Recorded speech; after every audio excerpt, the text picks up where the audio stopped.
Bien, buenas tardes con todos, jóvenes, ¿cómo están? Chicos y chicas, ¿qué tal? Buenas tardes. A ver si me escuchan, por favor. ¿Me logran escuchar bien?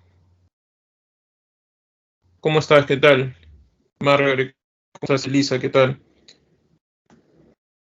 Mira, ¿qué tal? ¿Cómo están? Muy bien con todos. A ver, un minuto.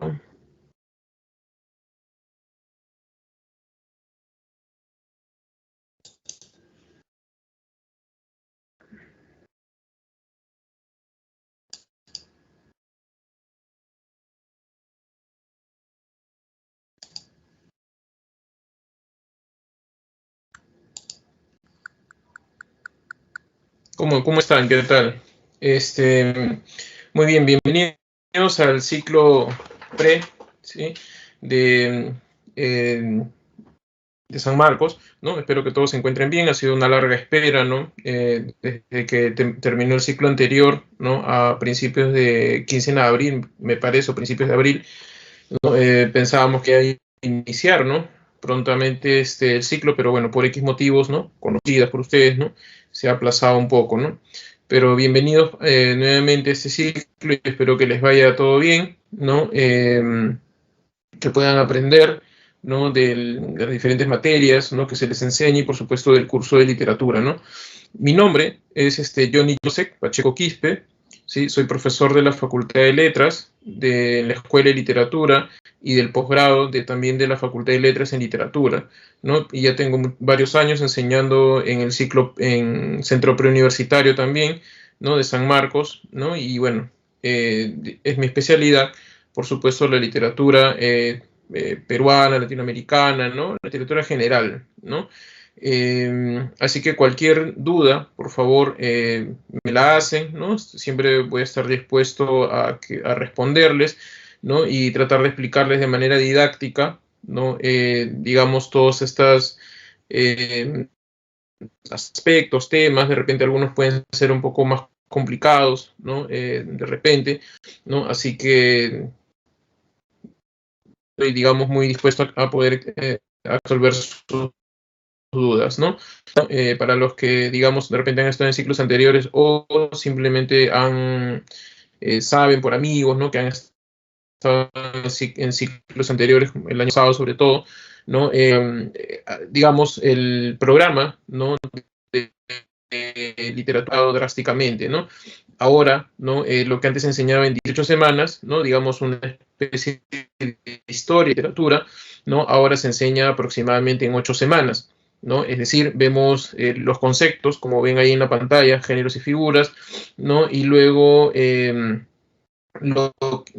pasamos a literatura universal, ¿no? A española, latinoamericana, y ahí acabamos con peruana, ¿no? Las primeras 8 semanas, ¿no? Luego, en la semana 8, 9, creo, semana 9 me parece, vamos a ver lo que son los conceptos teóricos, ¿no? Sobre análisis narrativo, ¿no? Y a partir de ahí, ¿no? Las 8 semanas restantes, ¿no? Lo que se hace es, digamos, estudiar, ¿no? Eh, dos textos, ¿no?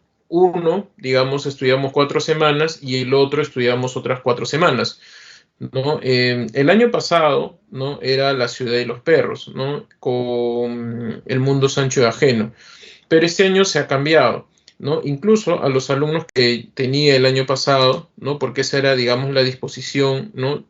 O, digamos, era la opción, ¿no? No era algo que se iba de repente, era una opción simplemente para hacer ello, era de que, digamos, todos los años iba a cambiar los libros, ¿no? Incluso yo les decía, me en broma a los alumnos que era mejor que ingresen porque tenían, digamos, para responder las preguntas del examen 3 y el examen 4, ¿no? Se tenía que leer de forma obligatoria, ¿no? Sobre todo para que puedas responder, por supuesto, el mundo Sancho y ajeno en el examen 3 y en el examen 4 en La ciudad y los perros, ¿no? Tenías que leer porque no valía, ¿no? Digamos, estudiar o sea, el resumen, ¿no? Por un resumen, digamos, hasta que sea de 10 15 páginas, no vas a poder entender, digamos, a cabalidad la novela, y las preguntas, ¿no? Que se te realizan son de aspectos muy, digamos, muy precisos, ¿no? Que para que puedas responder con solvencia, ¿no? Tienes que, digamos, leer el libro, ¿no? De repente ustedes habrán escuchado en algunos alumnos decir que no, yo no leí el libro, igual respondí, ¿no? Pero si tú le preguntas con franqueza cuántas preguntas respondió, porque eso me pasó el ciclo anterior, ¿no? Y decían, por ejemplo, de las 4 o 5 preguntas que le vienen de literatura, me decían, dos respondí bien, ¿no? Y las otras 3, digamos, estaba en duda y me equivoqué en una o dos, o me equivoqué en una, ¿no? O estás con la incertidumbre, ¿no? Entonces ese es el problema, ¿no? Ustedes saben que para ingresar a San Marcos a veces hasta por medio punto te puedes quedar afuera, ¿no? Y más bien los alumnos que sí habían leído las novelas habían respondido, me decían, estaban fáciles porque habían leído la novela, ¿no? Se preguntan cuestiones muy precisas. Lo que pasa es que se cambió justamente esta forma de aplicar digamos, el curso, porque se veía de que cuando ingresaban a la universidad, ustedes saben que el rol es distinto, ¿no? Los estudiantes lo que hacen es leer y tener una lectura crítica, ¿no? Digamos, de los textos que nosotros le damos como docentes, ¿no? Y entonces el inconveniente era de que a veces se preparaban, digamos, para obtener conocimientos, pero una vez que ingresabas no tenías, digamos, el suficiente bagaje, ¿no? O los instrumentos para que tú puedas tener una lectura crítica de ello, ¿no? Entonces, justamente por eso se ha cambiado, ¿no? Y se decía, pues, que todos los años iba a cambiar de libros, ¿no? Y por supuesto, eso ha ocurrido, ¿no? Este año ya no se leen esas dos novelas mencionadas, sino que para el tercer examen se va a leer en primer lugar Crimen y Castigo, ¿no? De Dostoyevsky de forma obligatoria, y para el cuarto examen Los ríos profundos de José María Arguedas, ¿no? Entonces son novelas que tienen que leer, ¿no? Para que ustedes puedan, digamos, responder con suma precisión, ¿no? En los exámenes 3 y 4, ¿no? Eso, digamos, ese es el cambio. Además, cuando entremos a la semana 9 para adelante, sería bueno de que ya, o sea, tienen que haber leído, ¿no? La novela, porque en caso del Crimen y Castigo, porque de nada vale que yo les esté, digamos, enseñando y ustedes aprenden nada más, pero de repente cuando vengan, se pongan a leer el libro, digamos, para el examen, hay dudas, y de repente este personaje, ¿qué tipo es? ¿No? Acá cómo veo qué tiempo es, porque recuerden que lo que ahora se hace es un análisis narratológico, ¿no? Es decir, se analizan personajes, el tiempo, la trama, ¿no? Y diferentes aspectos que antes, no se tocaban, ¿no? Entonces, digamos, lo que se busca, ¿no? Es que ustedes, digamos, tengan esta idea, ¿no? Precisa, que cuando tengan, ¿no? Digamos, la lectura para esas semanas, ustedes si tienen dudas, mira, profesor, he leído la novela y yo no estoy seguro si este personaje es tal, tal. Entonces, si ustedes ya leyeron, ¿no? Digamos, o tienes alguna duda, puedes absolverlo de esa manera, ¿no? A ver, acá hay algunas preguntas. ¿Puedes escribir los títulos? Sí, Crimen y Castigo y Los ríos profundos. Acá lo han escrito sus compañeros. Sí, Crimen y Castigo y Los ríos profundos.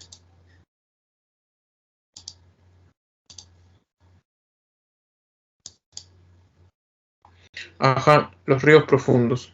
Crimen y Castigo y Los ríos profundos. Sí, entonces, digamos, ¿no?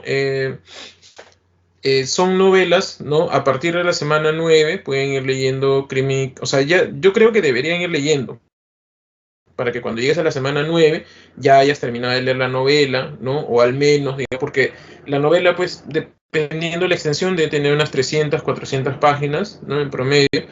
Entonces, siempre, como les decía a los alumnos en los ciclos anteriores, ¿no? Si no tienes hábito lector, anda leyendo, pues, imagínate, ¿no? 30 páginas diarias o 20 páginas diarias, ¿no? ¿No? Calculando más o menos cuando estés llegando a la semana 9, 10, ¿no? Y digamos, tratamos 4 semanas Crimen y Castigo. Cuando termine Crimen y Castigo ya habrás terminado de la novela, ¿no? En Los ríos profundos tiene igual, ¿no? 250, por ahí, dependiendo de la edición, 250, 300, ¿no? Por ahí, o menos, ¿no? Entonces, también, ¿no? Puedes ir leyendo, ¿no? Y cuando llegue esas semanas, ya, digamos, ya tienes una lectura. Eso, ¿no? Si van a comprar la novela, de repente no están acostumbrados, digamos, a veces cuando uno va a comprar digamos, ¿no? Algunos lugares tipo Amazonas, ¿no? Siempre tienes que decir, si vas a comprar la novela, ¿no? Quiero tal novela, o sea, no resumen, ¿no? Porque a veces venden para colegiales, ¿no? Y en colegiales le venden pues en resumen, ¿no? O sea, y te vas a dar cuenta porque son pequeñitos, ¿no? Tienes que decirle novela completa, ¿no? La novela simplemente, ¿no? No quiero para colegio, así de simple, ¿no? Entonces, ya, digamos, eh, David, tienes que leer primero el Crimen y Castigo. Crimen y Castigo tienes que leer primero. Ujú. Tienes que leer primero esa novela, ¿no? Bien, no sé si tienen alguna otra duda en torno a ello, sino para empezar.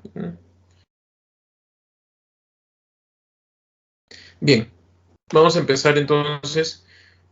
Este, Vamos a ver lo que son los conceptos, ¿no? Digamos, siempre empezamos con la parte teórica.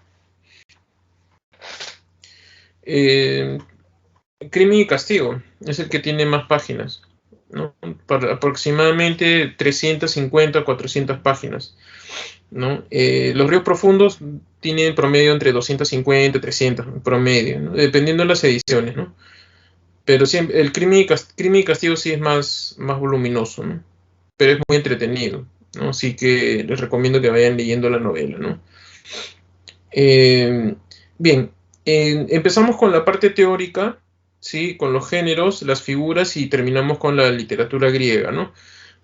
A ver, para empezar, ¿no? Nos remontamos a la antigüedad, ¿no? Y digamos, vamos a encontrar que la literatura, ¿no? La literatura era, digamos, no tenía el nombre de literatura, ¿no?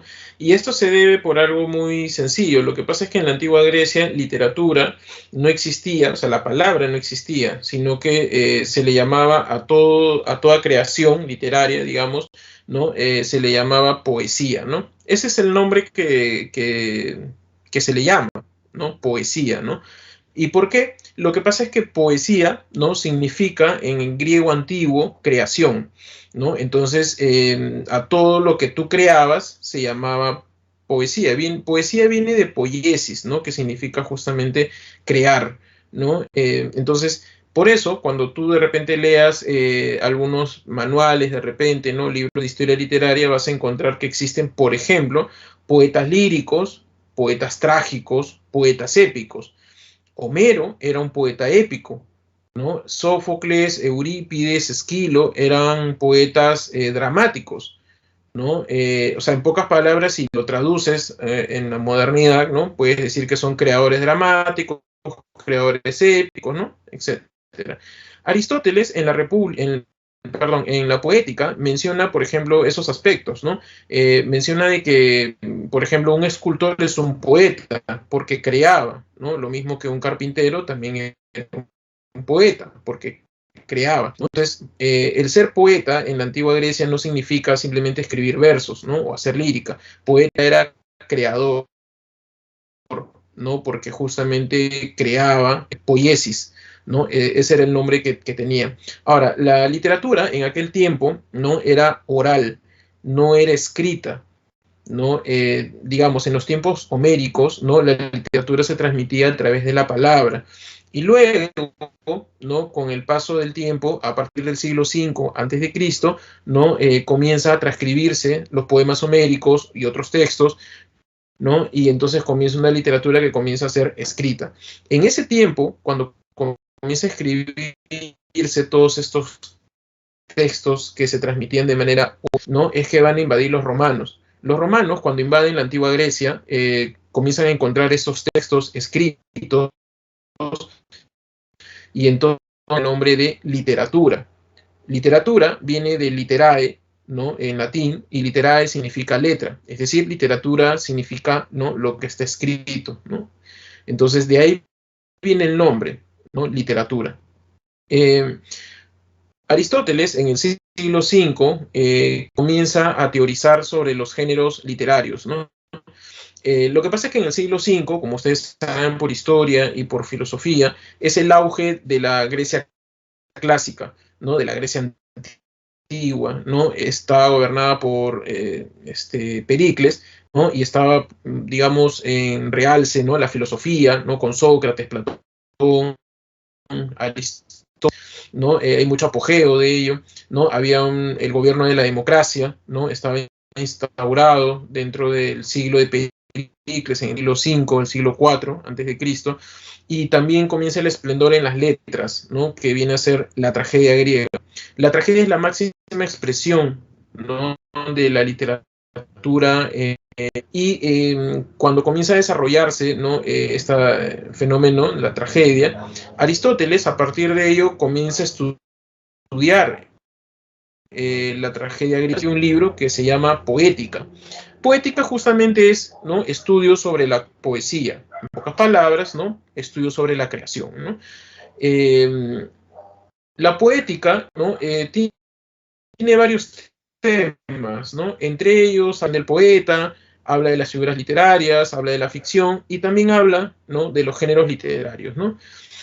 Los géneros literarios, ¿no? Aristóteles lo divide en tres, ¿no? Existen tres géneros literarios. ¿Y por qué realiza ello? Para darle un orden, para darle, digamos, un orden a todas estas manifestaciones artísticas, ¿no? Para poder, digamos,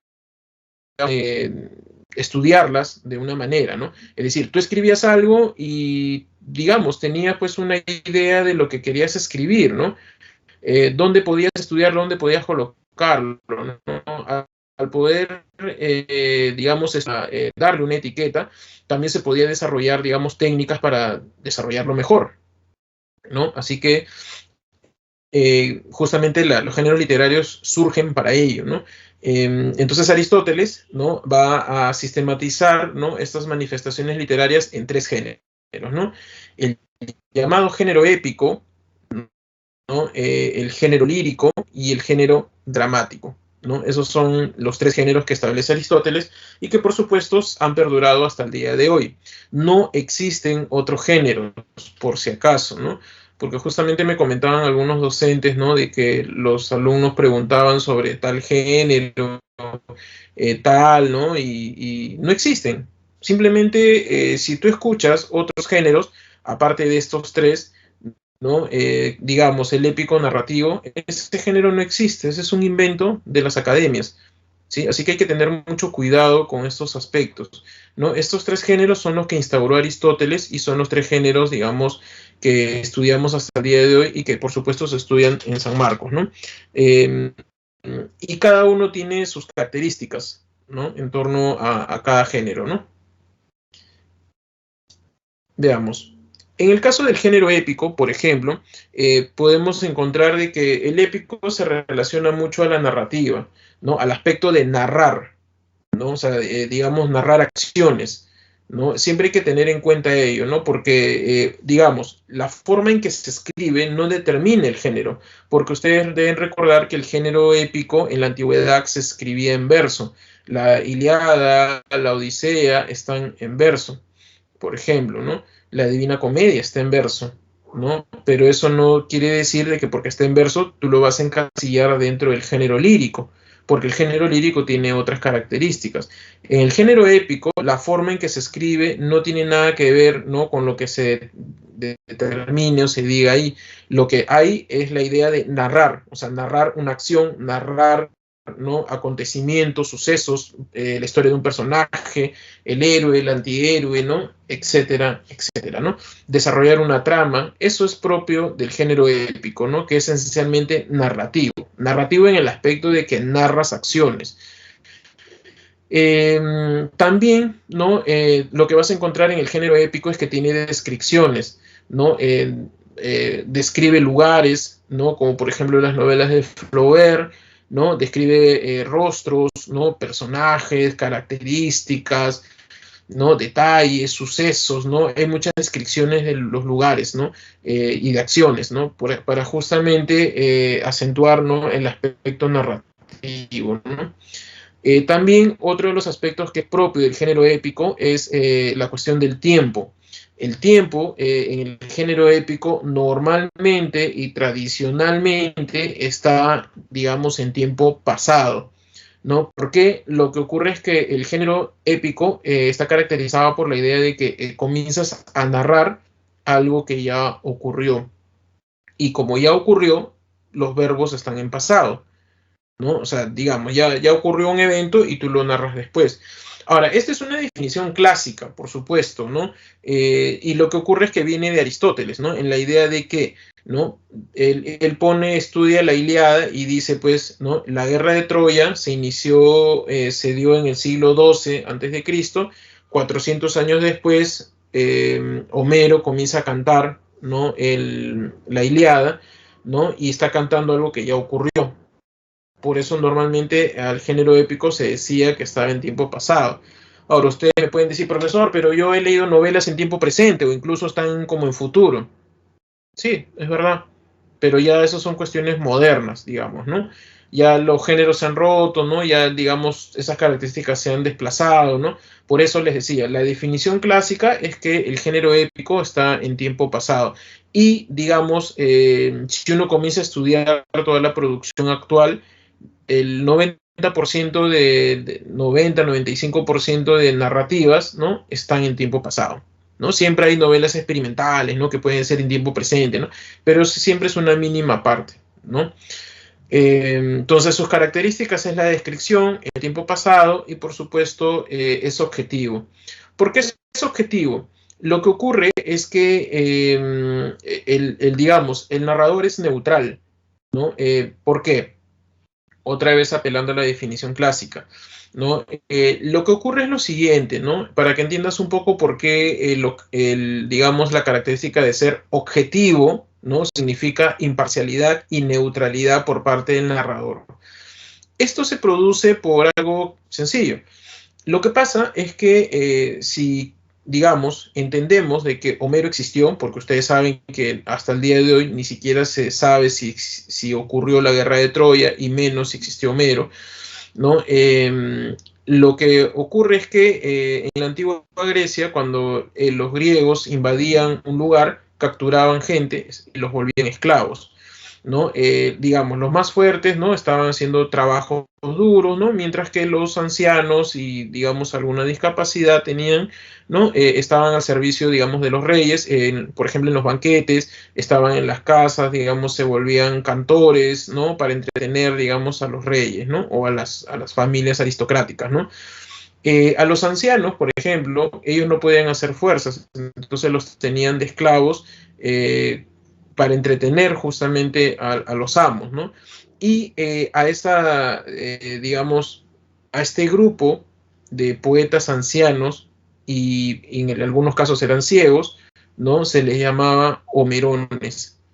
Entonces se cree de que Homero pertenecía a ellos, que era parte, ¿no? De los homerones.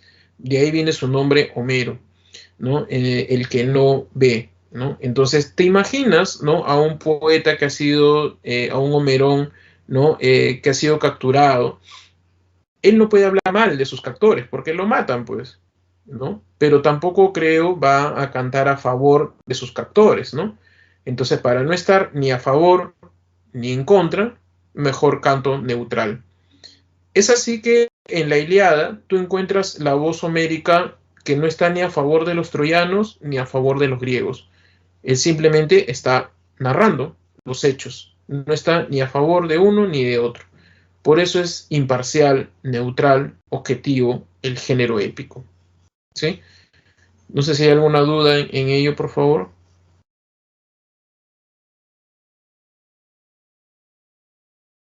Bien, continuemos entonces.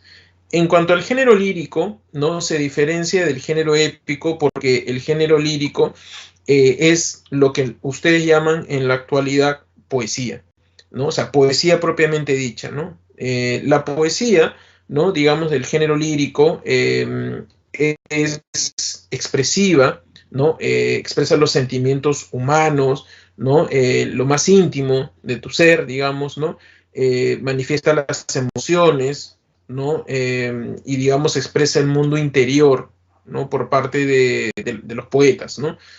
Eso, digamos, al expresar las emociones, ¿no? Determina de que este género es subjetivo. ¿Por qué es subjetivo? Así como el objetivo es imparcial y neutral, el ser subjetivo es estar parcializado, ¿no? Es el estar, digamos, estar llevado por sus emociones, cegado por sus sentimientos. Eso es ser subjetivo, estar parcializado, ¿no? El género lírico no está determinado tampoco por el verso, ¿no? Porque hay prosa poética, ¿no? Existe la prosa poética, ¿no? Como los franceses, ¿no?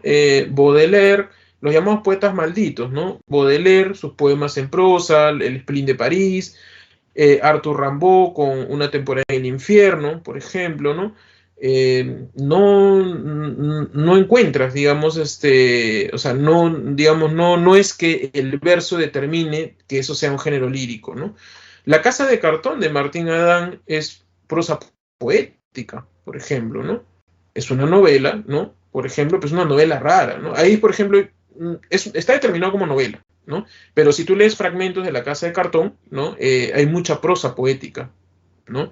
Bueno, y ahí así hay textos, ¿no? Hay textos que son propiamente prosa poética, como Una temporada en el infierno, por ejemplo, ¿no? Entonces, el verso no determina el género. Lo que sí es que el género lírico expresa las emociones, ¿no? Y está parcializado por los hechos, ¿no? Por ejemplo, si el poeta está enamorado, ¿no? El tipo Melgar, tipo Neruda, ¿no? Tipo Melgar, ¿no? Expresa todas sus emociones, ¿no? A Silvia, a Melissa, por ejemplo, ¿no? Y si el poeta está desenamorado, ¿no? Digamos, eh, ¿no? Está mal de amores, expresa eso en 20 poemas de amor. O de repente la amada ha muerto, ¿no? Y digamos está triste y cariocontecido, ¿no? En torno a ello. Entonces escribe como Edgar Allan Poe, ¿no? El autor de estos cuentos de terror, ¿no? También tiene un poema que se llama El Cuervo, ¿no? En el cuervo, ¿no? Canta la amada, ¿no? La muerte de la amada, por ejemplo, ¿no? O si no, como Himnos a la Noche de Novalis, el poeta alemán, ¿no? Canta todo este, porque su amada Sofía ha muerto, ¿no? Y se siente muy triste, ¿no? Por ejemplo, ¿no? Entonces, expresa toda esa subjetividad el género lírico, ¿no? En cuanto al género dramático, el género dramático es lo que ustedes conocen y se llama normalmente como teatro, ¿no? El género dramático, ¿no? Es el teatro en la actualidad, ¿no? Lo que le caracteriza al género dramático es que, digamos, está, digamos, compuesto por muchos diálogos. O sea, incluso diría que es el 100%, su composición son diálogos, ¿no? El 100% de su composición son diálogos. Eso caracteriza, digamos, al género dramático, ¿no? Son parlamentos o diálogos, ¿no? Los personajes dialogan constantemente, ¿no? Y tú lees un género dramático, ¿no? Tipo Edipo Rey, tipo La Orestiada, tipo Bodas de Sangre, ¿no? Tipo Ñacatita, ¿no? Y todos son diálogos, ¿no? Porque eso caracteriza justamente el género dramático, al teatro. Otro de los aspectos también que se representa son las acciones y principalmente los movimientos. Los actores se están moviendo constantemente. Los actores no están quietos, siempre se mueven, ¿no? Incluso hasta hay teatros donde a veces no cierran las cortinas y tú ves cómo el actor entra y sale del escenario, ¿no? Entonces hay movimientos, cambian los escenarios a veces delante tuyo, ¿no? Entonces eso, digamos, va a caracterizar, ¿no? Al género dramático, ¿no? Y por supuesto el género dramático es subjetivo y objetivo, ¿no? Es subjetivo y objetivo, ¿por qué? Lo que pasa es que en el género dramático, los autores en la antigua Grecia, estoy mencionando ello, tomaban historias conocidas, ¿no? Es decir, Edipo Rey, La Orestiada, ¿no? Electra, ¿no? Eran historias, digamos, era lo que se conoce como historia en aquel momento. Es decir, los griegos sabían qué es lo que había sucedido. Entonces los autores tomaban historias conocidas. Lo que el espectador griego veía era simplemente algo que ya conocía, ¿no? Era parte de la historia. O sea, es decir, es objetivo ahí. Los griegos no te inventaban historias. Los griegos lo que hacían era tomar digamos, historias conocidas. Por eso es objetivo. Pero ¿por qué es subjetivo a la vez? Es subjetivo porque los griegos, ¿no? De lo que conocían, tomaban o se focalizaban a algo. O sea, digamos, ellos podían tomar, digamos, ese tema, pero desarrollarlo a su manera, ¿no? Mientras que para Sófocles, por ejemplo, perdón, para Esquilo, la Orestiada, ¿no? Tiene mucho hincapié en Orestes, que mata a su madre Clitemnestra, ¿no? Él es el héroe, el antihéroe de toda la tragedia. Aparece su hermana Electra, pero Electra simplemente es un personaje figurante, un personaje secundario, ¿no? Es un personaje que simplemente entra y de ahí desaparece, ¿no? En cambio, para la tragedia de Eurípides, que se llama Electra, Electra más bien es el personaje principal y quien, digamos, determina la venganza de su madre y hacia su madre y además provoca, ¿no? De que su hermano mate a su madre, ¿no? Y más bien Orestes ahí es un personaje secundario. Entonces, ambos trágicos cuentan la misma historia, es objetivo. Sin embargo, cada uno focaliza su atención y su perspectiva en torno a estos personajes. ¿Sí? Bien. Eso, digamos, en cuanto a los géneros. No sé si hay alguna consulta o pregunta. Bien, pasemos entonces a las figuras literarias. En el caso de las figuras literarias, ¿no? Son, digamos, 6 las que tienes que aprender. Las figuras literarias, ¿no? Digamos, son concepciones, ¿no? Que el poeta utiliza para escribir sobre el mundo que le rodea, ¿no? Las figuras literarias no son adornos del lenguaje, sino que es la manera en que el poeta expresa su mundo. Es decir, si el poeta considera de que, digamos, la realidad lo ve así con muchas metáforas, es porque así concibe su realidad, ¿no? Para eso sirven las figuras literarias, ¿no? Bien, vamos a ver una por una, ¿no? En el caso de vamos a encontrar en primer lugar a la metáfora, ¿no? La metáfora tiene digamos, dos fórmulas, ¿no? La primera fórmula, ¿no? Está caracterizada por el verbo ser o estar, el verbo copulativo que es, ¿no? Ser estar, donde te dice que un elemento es otro elemento, ¿no? La propiedad del verbo copulativo es que puede, digamos, convertir un elemento en otro. A es B, ¿no? Y entonces cuando tú revisas las metáforas, te vas a dar cuenta de ello, como se ve en el ejemplo. Nuestras vidas, elemento A, son, verbo copulativo, los ríos, elemento B, ¿no? Entonces los elementos, digamos, se convierten en otros mediante este verbo copulativo, ¿no? Ser o estar. Yo soy el río, ¿no? El verso de Javier Heró, el mismo Heró con otro verso, mi casa es una manzana, los versos surrealistas, ¿no? Mi mesa es un caballo, ¿no? Por ejemplo, ¿no? O poemas de Neruda, tus ojos son luciérnagas, ¿no? Entonces, digamos, cada un elemento A, mediante el verbo copulativo, se ha convertido en un elemento B. Por otro lado, existe la otra fórmula que es un poco más complicada, porque esta fórmula apela a tu bagaje cultural, ¿no? Y a lo que te está diciendo en el texto también, ¿no? Es decir, aquí no vas a encontrar el verbo copulativo, porque aquí supuestamente ya se ha realizado esa transformación y lo que está haciendo el poeta es utilizar, digamos, el elemento transformado, ¿no? Es decir, acá ya no te dice, por ejemplo, el ejemplo clásico, ¿no? Las perlas de tu boca, ¿no? De Góngora. El poeta asume que tú ya sabes que las perlas, ¿no? O sea, los dientes son perlas, pero eso ya no te lo dice. O sea, él asume que tú lo conoces. Entonces, coloca, ¿no? Las perlas de tu boca, sabiendo de que las perlas son tus dientes, ¿no? Porque tú ya lo sabes, ¿no? Es así, sí, también te puede decir los zafiros de la noche, ¿no? Zafiros, sabe, ¿no? Por la tradición, zafiros se refiere a las estrellas. Es decir, ha obviado el hecho de que te haya dicho las estrellas son zafiros y después utiliza la transformación y decir los zafiros de la noche. Porque asume que tú ya sabes eso, ¿no? Entonces, digamos, aquí puede ser un poco más complicado porque apela, insisto, a la tradición, ¿sí? También se puede sacar por el contexto, ¿no? Del poema, ¿no? Por ejemplo, una vez preguntaron en el examen, colocaron unos versos de Vallejo, ¿no? Algo así como criadera de llaves, ¿no? Ahora en tu regazo me oculto, ¿no? Como un niño me haces jugar, ¿no? Frente a estas paredes albicantes, ¿no? Era el poema de Trilce, ¿no? Y te preguntaban qué figura literaria se aplicaba en criadera de llaves. Por supuesto, eso se refería a la madre.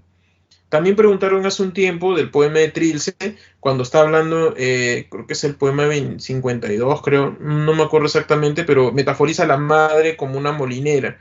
Y entonces hay un momento donde dice tierna dulcera de amor, ¿no? ¿No? Dice así, tierna dulcera de amor, tus huesos se han hecho pan, ¿no? Y ahora, ¿no? Ya no nos harás de comer, ¿no? Madre. Y entonces preguntaban, ¿qué tipo de figura hay en tierna dulcera de amor? Esta es una metáfora, porque tierna dulcera de amor está reemplazando a madre, ¿no? Entonces, digamos, apela al bagaje, apela al texto también, ¿no? Tienes que conocer, digamos, el texto, ¿no? Ello, ¿no?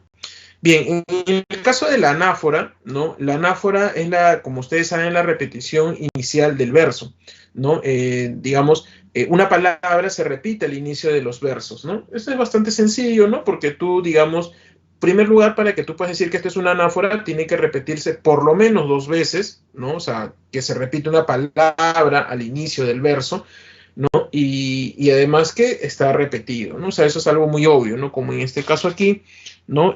No perdona la muerte enamorada, no perdona la vida desatenta, no perdona a la tierra ni a la nada, ¿no? Por ejemplo. Vamos a ver otros. El epíteto se refiere al adjetivo, ¿no? El epíteto se está refiriendo al aspecto de la adjetivación, ¿no? Esto es bastante sencillo siempre y cuando tú diferencias bien, ¿no? Entre epíteto y sustantivo, ¿no? El epíteto es lo que caracteriza al sustantivo, ¿no? Entonces, por ejemplo, ahí encontramos el astuto Odiseo, ¿no? Por ejemplo, astuto siempre va a caracterizar a Odiseo, ¿no? Por ejemplo, ¿no? También, digamos, cielo azul, ¿no? El azul caracteriza al cielo, por ejemplo, ¿no? Entonces, eso es bastante sencillo. También existe el otro epíteto que se conoce como, o sea, que es en lenguaje, es aposición, ¿no? La aposición siempre va entre comas, ¿no? Y va a caracterizar siempre al sustantivo, ¿no? En literatura, esa aposición se llama epíteto también, como en el caso que se puede ver ahí, era la de nibios brazos, ¿no? Porque cuando uno lee la Ilíada y la Odisea, siempre va a caracterizar, ¿no? La de nibios brazos a Hera. O, por ejemplo, la ojos de lechuza, Atenea, ¿no? O Aquiles, coma, el de los pies ligeros, coma, ¿no? Murió antes de entrar a Troya, ¿no? O sea, siempre va a caracterizar esa posición, como Héctor, el de tremolante casco, por ejemplo, ¿no? Esa es otra forma de epítetos, ¿no? Bien, y también encontramos el hipérbaton, ¿no? El hipérbaton es la alteración de la sintaxis, ¿no? Aquí otra vez se apela a tu idea de que manejas el lenguaje, ¿no? Las reglas del lenguaje. En nuestra redacción nosotros encontramos de que nosotros tenemos una sintaxis donde está el sujeto, verbo y predicado, ¿no? Esos 3 elementos, ¿no? Cuando tú alteras ese orden, imaginemos, pones el verbo al inicio o el verbo al final, ¿no? O el predicado al inicio, ya se altera y ahí hay una sintaxis, ¿no? O sea, hay una sintaxis ahí y digamos eso se va a alterar, ¿no? Cuando hay esa alteración se llama hipérbaton. Ojo, no confundir cuando digamos, profesor, el verbo está inicial y no hay sujeto. Ten cuidado porque de repente es sujeto tácito. ¿Ya? O sea, tienes que identificar primero el verbo y ver si hay su sujeto. Si hay sujeto, ¿no? O sea, escrito después del verbo, entonces es un hipérbaton. Pero si no hay el sujeto y el sujeto es tácito y primero está el verbo, quiere decir que antes hay sujeto tácito. Entonces hay que tener cuidado con eso. Por eso, nuevamente, son figuras que apelan mucho a tu conocimiento del lenguaje, ¿no? Bien, en este caso el hipérbaton, por ejemplo, dice, en el cristal de tu divina mano de amor bebí el dulcísimo veneno. Y en la forma, digamos, normal, debería decir, bebí el dulcísimo veneno en el cristal de tu divina mano, ¿no? Ahí hay sujeto tácito, porque diría, yo bebí, yo sujeto, bebí verbo, y el resto es el predicado. Aquí como ha estado, primero ha estado el predicado, por ejemplo, ¿no? Y el verbo está inserto dentro del predicado incluso, ¿no? Bien. La hipérbole es la exageración. La hipérbole a veces se confunde, o ustedes confunden con la metáfora, pero eso no puede ocurrir porque la hipérbole es la exageración de un hecho, un detalle, una acción, ¿no? Y además la hipérbole pueden reconocerlo por el aspecto de que se exagera tanto que eso se vuelve imposible de realizar o de concebir. Mientras que la metáfora, recuerden, se transforma un elemento en otro. La hipérbole no hace eso, sino que exagera demasiado un rasgo, una característica, una acción, un lugar, etcétera, ¿no? Aquí, por ejemplo, más dura que mármol a mis quejas, ¿no? Es decir, está diciendo que la persona, ¿no? Es mucho más fría, ¿no? Que el mármol, que es algo que no tiene vida, ¿no? Entonces eso no puede, es como una persona indolente, pero totalmente fría, ¿no? O sea, más dura que el mármol, ¿no? O sea, cero sentimientos, ¿no? O sea, ¿no? Se está cosificando a la persona, o sea, es algo imposible de ver, por ejemplo, ¿no? El símil es una figura mucho más sencilla, ¿no? Porque el símil es una comparación, ¿no? Y además utiliza elementos, ¿no? De comparación. El más característico es el cómo, ¿no? Ojo sin tilde, ¿eh? Porque con tilde es pregunta y ya no es símil, ¿no? El símil, ¿no? Utiliza el cómo porque está comparando un elemento con otro. Compara, no está transformando, como en la metáfora, ¿no? Por ejemplo, dice, comen naranjas, cambian besos, como las olas cambian sus espumas, ¿no? Ahí está, ¿no? El primer elemento, cómo está comparando con el segundo elemento. Bien, no sé si hay alguna consulta o pregunta, por favor.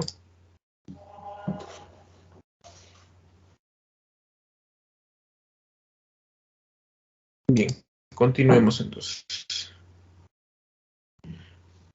Valeria, sí, casi siempre, pero también puedo utilizar semejante a, también puedo utilizar eso, se parece a, ¿no? Parecido a, eso también puede utilizarse, ¿no?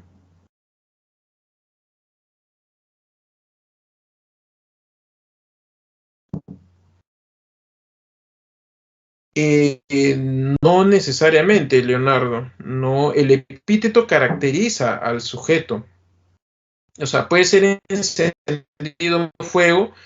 Sí, ahí puede ser redundante, pero no siempre. Es lo que siempre caracteriza en todo caso, ¿no? Más que redundancia, ¿no?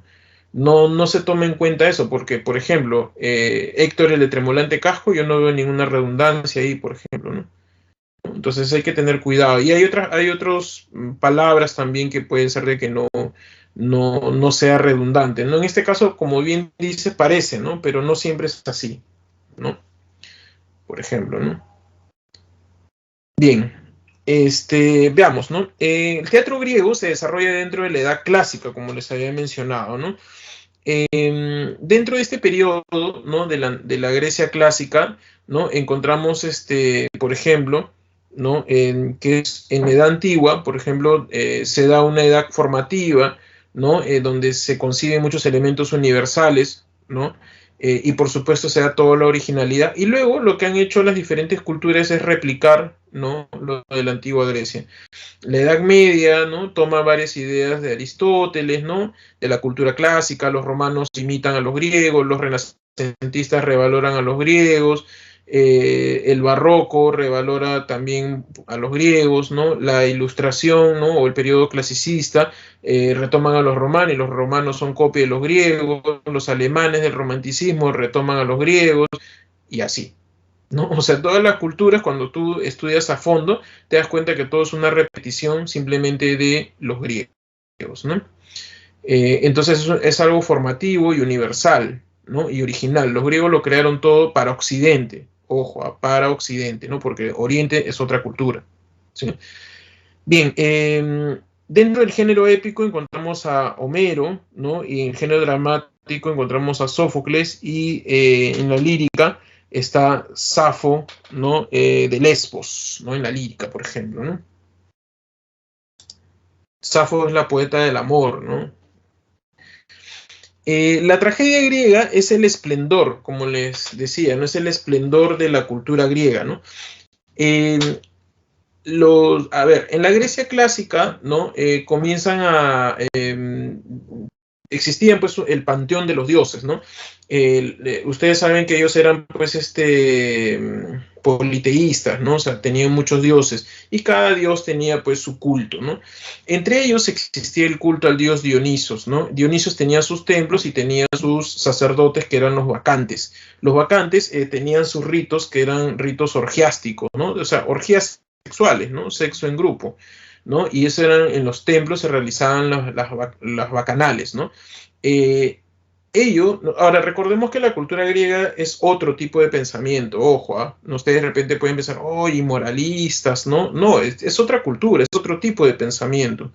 Era algo muy normal, ¿no? Los templos estaban abiertos, ¿no? Y uno pasaba, veía, ¿no? Y bueno, si quieres entrabas, pues, ¿no?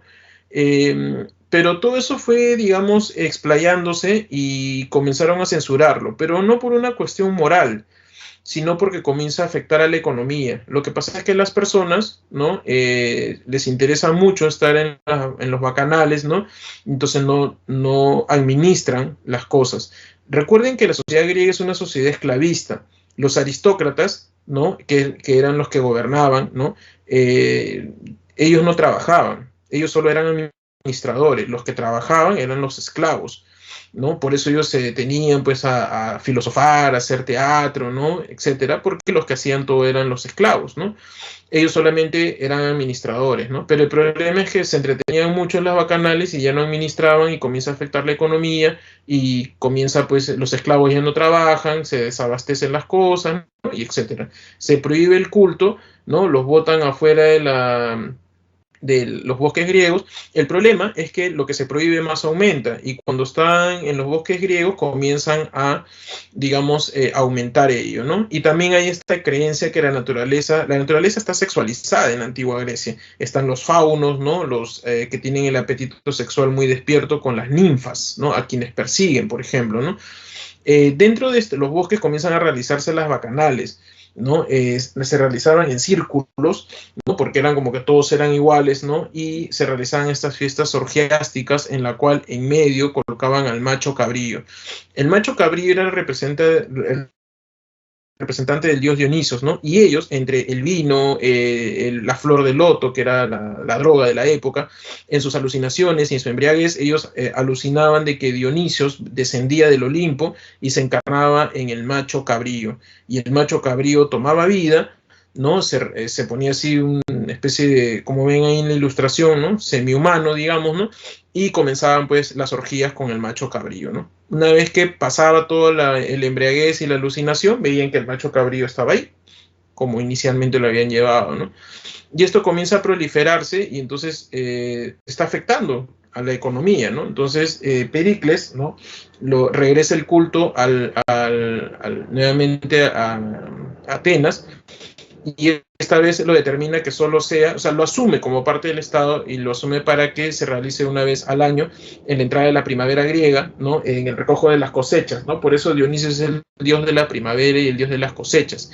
Se construye el anfiteatro, ¿no? Donde se realiza la tragedia, pero en ese momento ya no tiene esas cuestiones rituales sexuales, sino que ahora es una especie de liturgia, como si fuera una misa, donde se canta y se danza, ¿no? De manera macabra, ¿no? Porque eso era la idea de la tragedia, ¿no?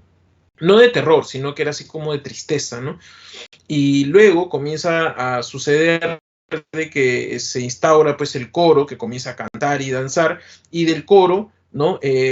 Los integrantes del coro se llamaban coreutas, ¿no? Un integrante del coreuta comienza a tener mayor protagonismo y este coreuta se termina convirtiendo en corifeo. Corifeo significa el que responde, ¿no? El que habla, ¿no? Es el que luego va a dar paso al actor, ¿no? Por ejemplo, ¿no? Tanto el coreuta como el corifeo participan de la tragedia griega, ¿no? Y el que financia, digamos, la realización de la tragedia griega es el corega, ¿no? Eso significa su nombre, el que financia. Con el paso del tiempo, Aristóteles, como les mencioné al inicio, sistematiza todo ello y en su poética escribe sobre la tragedia griega, en la cual menciona de que el fin de la tragedia es conseguir la catarsis, es decir, tú vas como espectador, ¿no? Y de pronto ves y, digamos, tienes una especie de purificación del alma, ¿no? Una satisfacción, purificación de lo que estás viendo, ¿no? Digamos, la tragedia buscaba una especie de, algo así como que te limpiaba el alma, ¿no? Eso era la catarsis, ¿no? Lo que se realizaba en la tragedia eran, imitación de las acciones humanas, es decir, mímesis. Los actores al inicio utilizaban trajes como el macho cabrillo, ¿no? Al inicio, ¿no? Imitaban pues a la usanza de los antiguos ritos bacanales, ¿no? Dentro de ello, ¿no? Van a aparecer los tres grandes clásicos, ¿no? Esquilo, que es el padre de la tragedia griega, porque le da todas las características de la tragedia al reducir la participación del coro y aumentar a dos, ¿no? Los actores, ¿no? Y luego aparece Sófocles, que le da, digamos, la profundización humana a los personajes, ¿no? No son simplemente maniqueos, ¿no? De los dioses, como ocurre a veces en Esquilo. En el caso de Sófocles, las personas tienen muchos aspectos psicológicos que se desarrollan ahí, ¿no? Sófocles no tiene las características siguientes, ¿no? Por ejemplo, incrementó a 3 actores, ¿no? Porque Esquilo aumentó a 2, él incrementa a 3, ¿no? Profundizó la personalidad de los héroes, ¿no? Hacía obras individuales, es decir, se hacía trilogías, como el caso de Esquilo, ¿no? Tres actos, digamos, ¿no? En una obra, como la Orestiada, pero Sófocles va, digamos, a centralizar en un solo acto para concentrar el drama, ¿no? La tensión dramática, ¿no? Eso, digamos, se caracteriza a Sófocles, ¿no? Y su gran obra, pues, es Edipo Rey, ¿no? En el caso de Edipo Rey, ¿no? Género dramático, especie de tragedia, y se inicia, ¿no? Con la peste que inicia Tebas, ¿no? El pueblo va hacia el palacio de Edipo, ¿no? Y quieren que encuentre al culpable. Lo que pasa es que en la antigua Grecia se creía que cuando había digamos, una peste o algún problema, alguna catástrofe, ¿no? Eso era originado por alguien, ¿no? Entonces ellos van para que Edipo descubra al culpable y Edipo entonces manda a su cuñado Creonte al oráculo de Delfos, ¿no? Y el oráculo de Delfos le dice pues que el culpable está en el palacio, ¿no? Entonces regresa, le dice eso a Edipo y Edipo cree que su cuñado quiere derrocarlo, ¿no? Porque le dice que el culpable está en el palacio y que está en el palacio es Edipo, ¿no? Y entonces él cree que Creonte quiere pues sacarlo, ¿no? Entonces le dice, no, mira, ¿sabes qué? Trae a Tiresias, ¿no? El adivino de la antigüedad. Viene Tiresias, ¿no? Y le dice pues de que el culpable está en el palacio, ¿no? El culpable está en el palacio y otra vez Edipo cree que está confabulando con Creonte para derrocarlo. Le dice que hable realmente quién es y Tiresias no le quiere decir, pero Sófocles, digo, Edipo lo amenaza y le dice pues de que le cuente la verdad, ¿no? Entonces le dice, bueno, ¿qué quieres saber? El culpable eres tú, ¿no? Porque tú te has casado con tu madre y has matado a tu padre. Edipo no cree porque él no es de ahí, él no es de Tebas. O sea, eso es lo que él piensa, ¿no? Él viene de Corinto y sus padres son Pólibo y Mero, ¿no? Y él no mataba a nadie, pero eso es lo que no recuerda Edipo. Entonces está pensando eso y llega un mensajero de Corinto y le dice de que han muerto sus padres y le dejan el reino de Corinto porque lo han querido como un hijo. Entonces Edipo ahí descubre que él no es hijo de ellos, sino que más bien o sea, lo han adoptado como un hijo, ¿no? Y él no puede creer eso, ¿no? El mismo mensajero le dice que él lo encontró, ¿no? Atado a un árbol, ¿no? De los pies y estaban sus pies hinchados, por eso le pusieron el nombre Edipo. ¿Qué significa el de los pies hinchados? Pero él no, o sea, él recién descubre eso, pero ya eso le dice a Tiresias, pero eso no tiene nada que ver, o sea, yo no, eso no quiere decir que yo sea hijo de Yocasta y Layo, ¿no? Los reyes, los que eran reyes de Tebas, ¿no? Yo no he matado a nadie, ¿no? Entonces, de pronto, Yocasta, que sospechaba de todo esto, ¿no? Comienza a sospechar, ¿no? Digamos, y le pregunta a Yocasta cómo murió el rey Layo. Entonces, él le explica que apareció la esfinge y el rey Layo salió, digamos, para buscar ayuda, y en ese murió, en el cruce de tres caminos, murió, se cayó del carruaje, ¿no? Y simplemente murió. Y cuando llega Edipo a Tebas, ¿no? Descifra el enigma de la esfinge se mata, y le dan la mano de la reina Yocasta a Edipo, ¿no? Pero Edipo no recuerda nada. Edipo era quien había matado a su padre, porque él había salido simplemente. Lo que pasa es que él, joven, había ido al oráculo y le había dicho que él iba a matar a su padre e iba a tener hijos con su madre. Él, creyendo que era hijo de los reyes de Corinto, sale de Corinto totalmente enloquecido y se cruza con el rey Layo, ¿no? Y el rey Layo, pues, o sea, él le empuja el carruaje y sale volando y lo mata, ¿no? Pero él no recuerda nada. Cuando le dice a Yocasta que le cuente, Yocasta le cuenta más o menos ello, ¿no? Y le dice, ¿hubo algún sobreviviente? Sí, el cochero. Y el cochero lo había, o sea, lo habían mandado a otro lugar, ¿no? Entonces lo traen, y el cochero cuando regresa le dice, pues, a Edipo que sí, que efectivamente él mató al rey Layo. Pero él dice, ya, pero eso no tiene nada que ver que yo sea hijo de ellos. Y le dice, sí, tú eres hijo de ellos porque yo fui quien debió matarte, pero te dejó amarrar un árbol y mira, ese mensajero te recogió. Con eso, Edipo descubre la verdad, atormentado, ¿no? Mientras está comprendiendo todo eso, Yocasta se ha ahorcado detrás del escenario porque el horror no se puede manifestar en la representación griega. Se ha ahorcado con sus cabellos y cuando todo el mundo está explicando cómo murió la reina Yocasta, se escucha otro grito y Edipo se ha arrancado los ojos, ¿no? Se ha triturado los ojos, ¿no? Y parte al destierro. Bien, ahí están las claves, chicos. Con eso hemos terminado. A ver, por favor, apunten. Ya tenemos que terminar. Nos ha ganado el tiempo.